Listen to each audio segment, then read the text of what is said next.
प्रदेश के ग्राम रजेटी जिला हापुड़ में प्रधान इरकान चौधरी से हुई वार्तालाप। आइए नजर डालते हैं हिंद विजेता न्यूज की खास रिपोर्ट पर। सर, ये जो आज प्रोग्राम रखा गया है, इसका क्या उद्देश्य है, क्या प्रोग्राम है? आज भूतपूर्व सैनिक संघ के लोग मनजीत सिंह, जिलाध्यक्ष कैप्टन राजेश, जिलाध्यक्ष साहिल भाई, जो लंबे समय से भूतपूर्व सैनिकों की समस्या को उठाते हैं और भूतपूर्व सैनिकों के संगठन से जुड़े हुए हैं। आज ये 2-3 मुद्दों, चूँकि मैं भी भूतपूर्व सैनिक हूँ और मैंने भी आर्मी में 20 साल नौकरी करी है, तो 2-3 मुद्दों को लेके, सैनिकों से जुड़े मुद्दों को लेके आए थे। और एक बड़ी और इम्पोर्टेंट बात के लिए वो आए थे, जो सबसे ज्वलंत मुद्दा जनपद हापुड़ में आज चल रहा है, वकीलों के पुलिस के बीच में जो विवाद हो रखा है और दोनों बड़ी नाक का इशू बनाए हुए हैं, टेबल वार्ता नहीं चल पा रही है। तो आज जितने भी जिले के सैनिक, पूर्व सैनिक लोग हैं, उनमें से कई उनके प्रतिनिधि इसी विषय पर विचार करने के लिए आए थे। क्या हम भूतपूर्व सैनिक जो देश के लिए बड़े लंबे समय तक सेवा कर गए हैं, तो क्या हम इसमें कोई अपना रोल प्ले कर सकते हैं, इनकी मध्यस्थता करने में कोई शुरुआत कर सकते हैं? तो इस विषय पर आज चर्चा कर रहे थे। सर, ये जो सैनिक आज आपसे वार्तालाप करने के लिए आए थे, ये वकीलों के लिए आए थे या पुलिस प्रशासन के लिए? नहीं, इनके 2-3 मुद्दे थे। एक तो वकील बनाम पुलिस वाले विवाद में, तो इनका मकसद सिर्फ इतना था कि भाई हम देखिए, पुलिस यूनिफॉर्म में समाज की सुरक्षा करती है, समाज की सेवा करती है। दूसरा वकील, वो भी किसी रूप में समाज की सेवा करते हैं, गरीबों की न्याय की लड़ाई लड़ते हैं। तो दोनों समाज में बहुत महत्वपूर्ण अंग है, समाज के दोनों। हमारा सिर्फ भूतपूर्व सैनिकों का मानना यह है कि भाई ये इनके बीच में विवाद कैसे भी खत्म होना चाहिए। तो हम अगर कुछ मध्यस्थता करके इनको टेबल पर, मेज पे बिठा सकते हैं। एक कमेटी गठित करी हुई है ऑलरेडी उत्तर प्रदेश सरकार ने, जिसमें मेरठ कमिश्नर और उनके साथ में 2 मेंबर हापुड़ मेरठ के एडीजी, सॉरी आईजी साहब, और एडीजी, सॉरी डीआईजी मुरादाबाद, उन कमेटी में। तो कमेटी जांच करने आई थी उस विषय पे। तो गतिरोध बना हुआ है, वो चूँकि बात आपस में नहीं कर रहे हैं, वकीलों ने अपना पक्ष रखा नहीं उनके पास। हम चाहते हैं वकील उनके पास अपना पक्ष रखें और दोनों मिलके, मतलब out of court, out of सरकार एक समझौता कर लें, नाक का इशू ना बनाएं।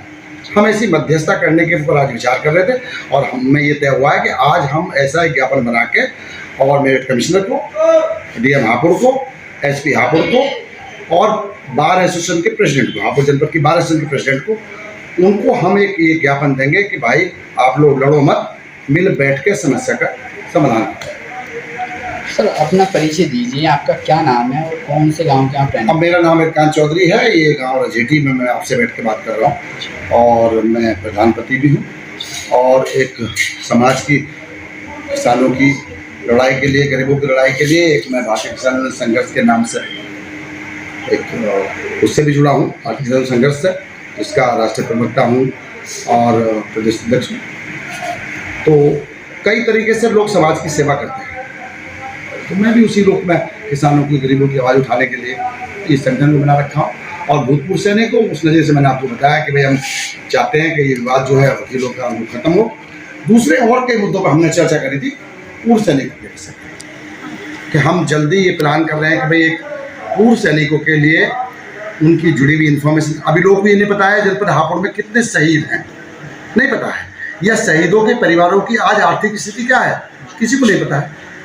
हम ये चाहते हैं कि ये इन्फॉर्मेशन एक मैगजीन के रूप में लोगों तक पहुंचाए कि जनपद हापुड़ में कितने शहीद हुए हैं, उनके परिवारों की आर्थिक स्थिति क्या है, या जो भूतपूर्व सैनिक हैं उनकी पेंशनें समय पे मिल रही हैं, क्या क्या उनको समस्याएं आती हैं। इन सब चीज़ों के निदान के लिए एक मैगजीन लॉन्च करने का हम प्लान कर रहे हैं बहुत जल्दी। उस मैगजीन में सब इन्फॉर्मेशन रहेंगी, लोगों की, भूतपूर्व सैनिकों की समस्या आएंगी वो होंगी और उसमें एक्सपर्ट की राय भी आएगी। जो सर, एक जानकारी नहीं थी आपसे, सर जनपद हापुड़ में कितने सैनिक मतलब शहीद हुए हैं? अभी मेरी जानकारी के हिसाब से 25 या 26 शहीद हैं जनपद हापुड़ में। अभी देखिए, एक छोटा सा विवाद था जो पीछे अभी सरकार ने एक योजना चलाई थी, उसमें शहीदों के नाम शिलापट पे लिखवाने थे। तो ब्लॉक स्तर पे कई बार उन पर लिख दिया गया स्वर्गीय शहीद सो एंड सो। तो हमने ये ऐतराज़ किया, हमारी संस्था के लोगों ने ऐतराज़ किया, पूर्व सैनिकों की जो अध्यक्ष हैं फिर डिस्ट्रिक्ट के, उन्होंने ऐतराज़ किया कि साहब हम ये चाहते हैं कि सैनिकों के जो शहीद हैं उनके सामने स्वर्गीय नहीं लिखा जाए, सिर्फ शहीद लिखा जाए। तो ये प्रशासन ने बात मानी भी है, डीएम साहब को ज्ञापन दिया, मानी भी है और बहुत जल्दी उसका करेक्शन हो जाएगा।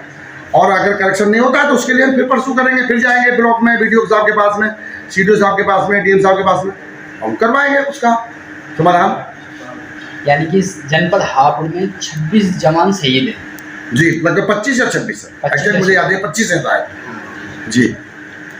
अभी उन शहीद जो 25 हैं उनके परिवार की क्या स्थिति नहीं लोगों को पता, किसी के पास समय भी नहीं है जानने का, सरकार की योजनाएं उनको मिली ना मिली। तो ये हम सब भूतपूर्व सैनिकों का फर्ज बनता है कि भाई हम उनके लिए आवाज़ उठाएं, उनके परिवारों की आर्थिक स्थिति सरकार तक पहुँचाएं और उन शहीदों को सम्मान प्रॉपर मिल रहा है नहीं मिल रहा है। अभी सबसे बड़ी कमी क्या है कि उन शहीदों के नाम ही जनपद के लोगों को नहीं मालूम है। उन्होंने अपना जीवन बलिदान कर दिया देश के लिए, उनके नाम तक लोगों को नहीं मालूम है। तो हम चाहते हैं कि उनके नाम आम जन तक पहुँचे, उसके लिए बहुत जल्दी हम पूर्व सैनिकों के लिए एक मैगजीन, वो मंथली मैगजीन होगी, उसको लॉन्च करने की तैयारी कर रहे हैं, उसकी शुरुआत कर रहे हैं, उसमें सब इन्फॉर्मेशन जाया करेंगे। सर ये जो मैगजीन आप तैयार कर रहे हैं ये किस नाम से तैयार कर रहे हैं? अभी मैगजीन के लिए चूँकि हमने RNI में रजिस्ट्रेशन अभी हमारा नहीं हुआ है और हम 3 टाइटल लिख के अभी ऑनलाइन उसको अप्लाई कर रहे हैं, उसमें जो भी अच्छा टाइटल पूर्व सैनिकों से रिलेटेड उनसे मिलता जुलता जो भी मिला वो मैगजीन हम जल्दी से रजिस्ट्रेशन RNI में कराएंगे और उसके बाद में उस मैगजीन में सारी इन्फॉर्मेशन जो हमारे मनों में है, जो हम चाहते हैं लोगों तक पहुँचे, जो हमारे दिलों में है वो इन्फॉर्मेशन भूतपूर्व सैनिकों की, वो सब इन्फॉर्मेशन आम जन तक पहुँचे, उस मैगजीन के रूप में जाएगी। ठीक है।